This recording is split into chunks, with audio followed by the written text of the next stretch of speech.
മാന്യസദസ്സിന് വന്ദനം. പി കേശവദേവന്റെ ഗുസ്തി എന്ന ചെറുകഥയെ ആസ്പദമാക്കി തീപ്പൊരിയിൽ നിന്ന് എന്ന ഒരു ചെറുകഥയാണ് ഞാനിവിടെ കഥാപ്രസംഗ രൂപത്തിൽ അവതരിപ്പിക്കുന്നത്. കിംവദന്തികൾ വർഗീയ കലാപത്തിന് കാരണമായിത്തീരുന്നു. ഒരു തീപ്പൊരി മതി വലിയ കാട്ടുതീ മാറാൻ. കഥ തീപ്പൊരിയിൽ നിന്ന്. അവിടെ എന്താ ഒരു ബഹളം? നിങ്ങൾക്കറിയാമോ? ഇപ്പോൾ അറിയാം. ഭയപ്പെടണ്ട, അന്ന് ലഹളയൊന്നുമല്ല, അവിടുത്തെ പതിവ് സംസാരം മാത്രം. സ്ഥലം പപ്പുപ്പയുടെ ചായക്കട. പ്രാതലിന് അവിടുത്തെ നാട്ടിൻ പുറത്തുകാർ ഒത്തുകൂടുന്നത് അവിടെയാണ്. പത്രത്തിലെ വാർത്തകൾ പൊടിപ്പും തൊങ്ങലും വെച്ച് തട്ടി വിടുകയാണ് അവിടെ. ലോകവാർത്തകൾ, കൊച്ചി രാഷ്ട്രീയം, പിന്നെ എരിവും പൊളിയുമുള്ള കുറച്ചു പരദൂഷണവും.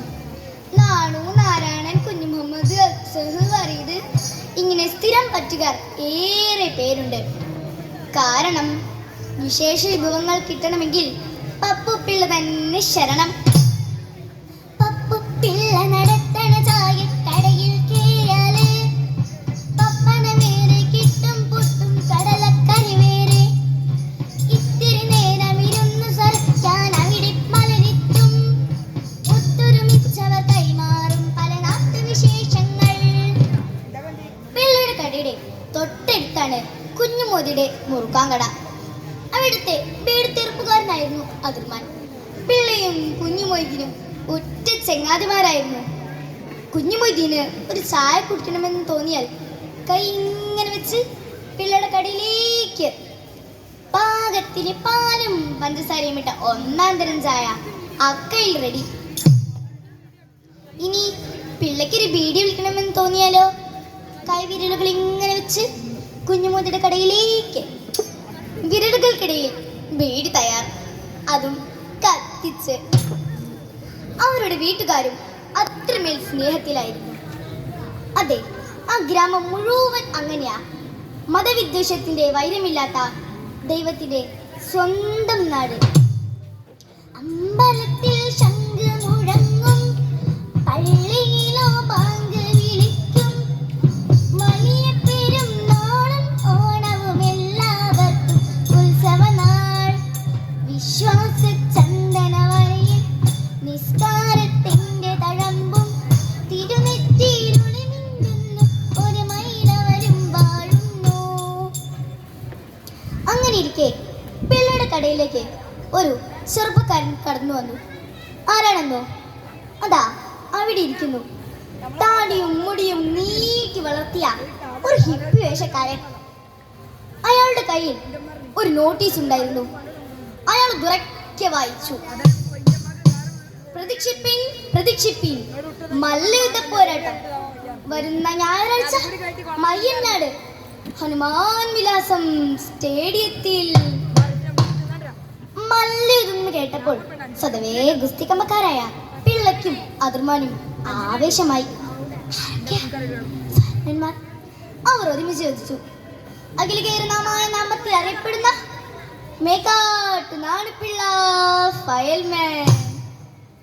മേക്കാട് എന്ന് കേട്ടപ്പോൾ പിള്ളയ്ക്കൊരു 5-6 ചാട്ടം. മേക്കാടിനാണെങ്കിൽ നോക്കണ്ട സാറേ, അവനെ കയ്യിലെടുത്ത് പന്താടുന്നവരല്ലേ മേക്കാട്. പിള്ളയുടെ മേക്കാട് സ്ഥിതി അതിർമാനെ അത്ര പിടിച്ചില്ല. നിങ്ങൾ എതിരാകാതെ പറ സാറേ.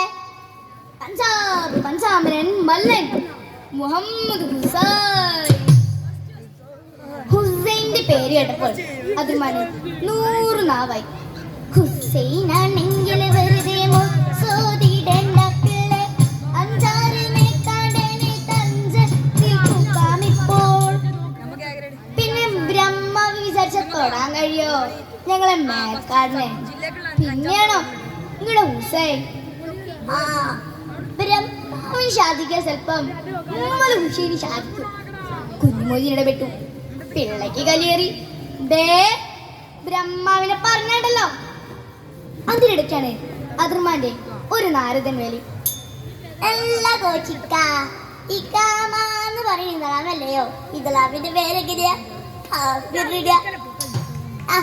അതിപ്പോ മനുഷ്യന്മാരുടെ പേര് മൃഗത്തെ ഇടുന്നില്ലടോ. കേട്ടതും പിള്ളയുടെ പ്രതി നശിച്ചു. അയാൾ കുഞ്ഞുമതിൽ നേരെ കുതിച്ചു. കുഞ്ഞുമതി പെട്ടെന്ന് മുന്നോട്ടായതാ. പിള്ളയുടെ കറന്ത ഒറ്റൊരടി. അതാ പിള്ളയുടെ കൈയോടൊപ്പം ദോഷത്തിക മേലോട്ട് വരുന്നു. അത് വന്നു പതിച്ചത് കുഞ്ഞുമതിയുടെ ശിരസ് പിളർന്ന് അല്ലോ നിലറിക്കൊണ്ട് അയാൾ താഴേക്ക് വീണു. കണ്ടു നിന്ന അതിർമാന് നിയന്ത്രണം വിട്ടു. കയ്യിലുണ്ടായിരുന്ന ബീഡിൽ വെട്ടുന്ന കത്രിക എടുത്ത് പിള്ളയുടെ വയറ്റിലാണ് കുത്തി. ഒരൊറ്റ നിമിഷം കൊണ്ട് ആ ചായക്കിള ചോരക്കളഞ്ഞു മാറി. വാർത്ത കാട്ടുതീ പോലെ പരന്നു. കേട്ടവർ ചായക്കടയിലേക്ക് ഓടിയെത്തി. ഏതാനും നിമിഷങ്ങൾക്കകം അത് വലിയ കലാപമായി മാറി. സത്യമെന്തെന്ന് ആരും അന്വേഷിച്ചില്ല. ആർക്കും അതറിയില്ലായിരുന്നു. അക്രമകാരികൾ തലങ്ങും വിലങ്ങും അക്രമം അഴിച്ചു വിട്ടു. കുടിലുകളെയും ദേവാലയങ്ങളെയും അവർ വെറുതെ വിട്ടില്ല. ആത്മമിത്രങ്ങൾ വ്യർത്ഥവൈരികളായി കൊല്ലുന്നു, കൊല്ലപ്പെടുന്നു. എങ്ങും അട്ടഹാസം, പോർവിളികൾ, ദീനരോധനങ്ങൾ. മനുഷ്യ പിശാചുക്കൾ മാറിക നൃത്തം ചെയ്യുന്ന ദയനീയമായ കാഴ്ച കണ്ടു നിൽക്കാനാവാതെ നിഷാദേവി അത് ഇരുളുകൊണ്ട് മറിച്ചു. ആ രാത്രി പുലരുമ്പോഴേക്കും ഗ്രാമം ചോരക്കളമേ മാറി. കുടിലുകൾ ചാരക്കൂനകളായി കുടിലകൾ താണ്ഡവമാടി. അളവിട്ടു ഗ്രഹണങ്ങൾ വിടത്തിയ മതനാഗങ്ങൾ വിഷം തീണ്ടി. മരണം മത്തു പിടിച്ചു നടന്നു മനുജനു മണ്ണിൽ മതം പൊട്ടി. എങ്ങും ശ്മശാനമുഖം. ആർക്കും ആരുടെ മേലും നിയന്ത്രണമില്ലാത്ത ദിനരാത്രങ്ങൾ. അതാ അവിടേക്ക് നോക്കൂ. ആ നോട്ടീസ് വായിച്ച ചെറുപ്പക്കാരൻ വഴിയോരത്ത് തളർന്നിരിക്കുന്നു. അകലെ അക്രമകാരികളുടെ ബഹളം. മതക്കിറുക്കന്മാർ സഹോദരന്മാരുടെ കഴുത്തറക്കാൻ ഓടി വരികയാണ്. അവർ അയാളെ കണ്ടു. നീ ഞങ്ങളാണ്ട്രാ, പിടിക്കടാ കത്തി. അല്ല, ഞാൻ ആരുടെയും ആളല്ല, എല്ലാവരും എൻ്റെ സഹോദരങ്ങളാണ്.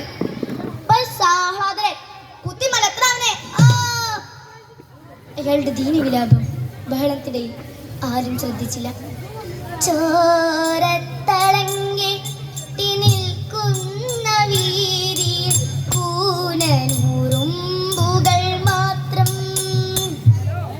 കൂരിരുട്ടിൽ നിന്നും കുത്തേറ്റു വാങ്ങുന്ന ദീനവിലാപങ്ങൾ മാത്രം.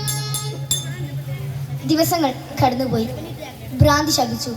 മനുഷ്യ പിശാചുക്കൾ മാറിക നൃത്തം ചെയ്ത റോഡിലൂടെ മനുഷ്യർ നടക്കാൻ തുടങ്ങി. മെല്ലെ ആ ഗ്രാമം പഴയ അവസ്ഥയിലേക്ക് മാറി. അതാ കുഞ്ഞുമൊയ്തിയുടെ മകൻ മുഹമ്മദ് റോഡരികിലൂടെ നടക്കുന്നു. കത്തിക്കരിഞ്ഞ് കളിക്കും മുമ്പിൽ അയാൾ നിന്നു. അയാളുടെ 2 കണ്ണുകളും നിറഞ്ഞൊഴുകി. അപ്പോഴാണ് ഓലയും മുളകപ്പുമായി ഗോപാലൻ, അതെ പപ്പുപ്പയുടെ അനുജൻ, അവിടെ എത്തിയത്. എന്തിനാ മുഹമ്മദ് നീ കരയണത്? ഇത് കണ്ട ആരുണ്ട് കരയാതിരിക്കുക? എൻ്റെ ഉമ്മാക്കും ആനുസമാക്കും ഞാൻ മാത്രമേ ഉള്ളൂ. എങ്ങനെടാ ഞാൻ അവരെ പോറ്റുക? സങ്കടപ്പെടലടാ.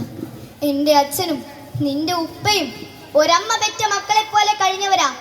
ആരോണ്ടോ എങ്ങാണ്ടോ ഗുസ്തി പിടിച്ചതിന് അവർ തമ്മിൽ തല്ലി മരിച്ചു. കിറുക്കല്ലടാ അത്, കിറുക്ക്. നഷ്ടമാർക്ക് നമുക്ക് തന്നെ. നമുക്ക് പോയോര് പോയി. നമുക്ക് ജീവിക്കണം. നമുക്ക് ഇവിടെ തന്നെ ഒരു പുതിയ വീഡിയോ കെട്ടാം. നമുക്കിതിനിടെ 2 കട, നമുക്ക് ഒരൊറ്റ കട മതി, ഒരൊറ്റ കട. ഓലയും മുളകവുമായി വഴിയോരത്ത് ഒരു പുതിയ വീഡിയോ കെട്ടിപ്പോകുകയാണ്. മതസൗഹാർദ്ദത്തിന്റെ പുതിയ കാറ്റ് ആ ഗ്രാമത്തിലേക്ക് വീണ്ടും വീശി തുടങ്ങി. വഴക്കെല്ലാം മറന്നിട്ട് മുഹമ്മദും ഗോപാലനും വഴിവക്കിലൊരു പങ്കു കട തുടങ്ങി. പൊടിച്ചായ കുടിച്ചുകൊണ്ടരവിയും ആനന്ദനും തുടക്കത്തിലൊരു ബോർഡൻ എഴുതി വച്ചു. മതക്കിറുക്കന്മാർക്ക് പ്രവേശനമില്ല, മനുഷ്യർക്ക് സ്വാഗതം. അവർ ഉറപ്പിച്ചു പറഞ്ഞു. മതക്കിറുക്കിനെ ഹൃദയത്തിൽ പ്രവേശിപ്പിക്കാത്ത ലോകത്ത് നമ്മളും ജീവിക്കും. പ്രിയ സുഹൃത്തുക്കളെ, മതമേതായാലും മനുഷ്യൻ നന്നായി മതി എന്ന ഗുരുവചനം സ്മരിച്ചുകൊണ്ട് നിർത്തുന്നു. നന്ദി, നമസ്കാരം.